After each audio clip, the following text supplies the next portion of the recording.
big screen. Yeah! What an incredible opportunity this is. I am honored and sad to be the one here introducing the movie, because there's nothing that I would love more than to be sitting in the audience and listening to Joel Anderson talk about this film. I have wanted to hear what he's had to say for many years. This is Lake Mungo from 2008. Joel Anderson wrote and directed. This is the movie more than any other that I recommend to people when they ask me for a recommendation. I can tell you a little bit about the first time I saw this movie, because I had this habit that I really loved. Joe Wicker's in the audience tonight, right? Where are you, Joe?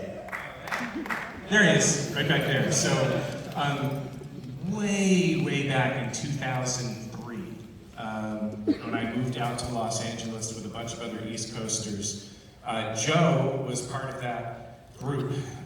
We shared 2 different 3-bedroom apartments in Glendale. We called it Little Baltimore. And we used to walk down to Blockbuster Video and try to rent horror movies. And one of the things that we fell in love with was this series of straight-to-video movies that were in the 8 Films to Die For. And it was this collection of some acquisitions, some original movies. It was really eclectic, the After Dark Film Festival, I think it's called. And so we would go looking for these, and one day there was this cover that was part of the series for a movie called Lake Mungo. I'd never heard of it. The cover was a silhouette of a woman screaming against a white background. It just felt like any other horror movie that you'd find on the video store shelves. But I brought this movie home, and I decided to watch it by myself. Now, for those of us who work in horror, it's hard to get scared. This thing happens where you work in it long enough and all you see is the 1s and 0s going by.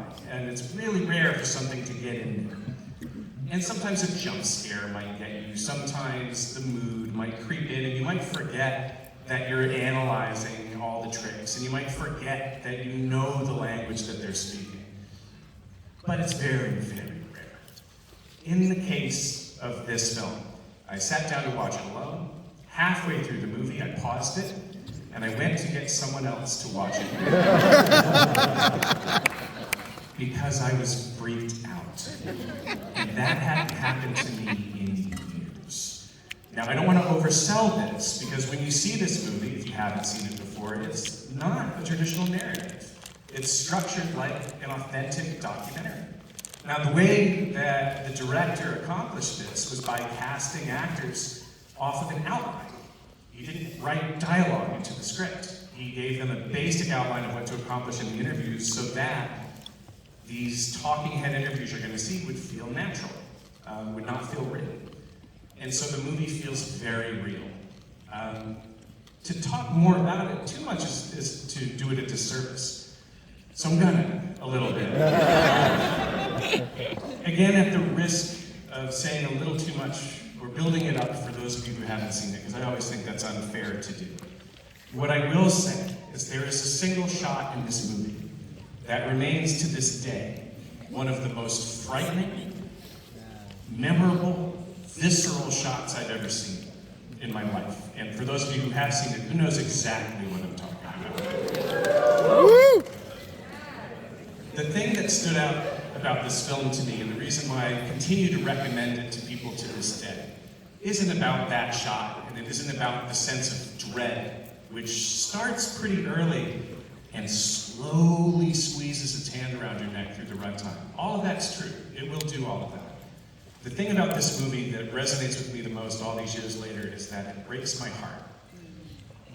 Emotion in horror is very difficult to do well.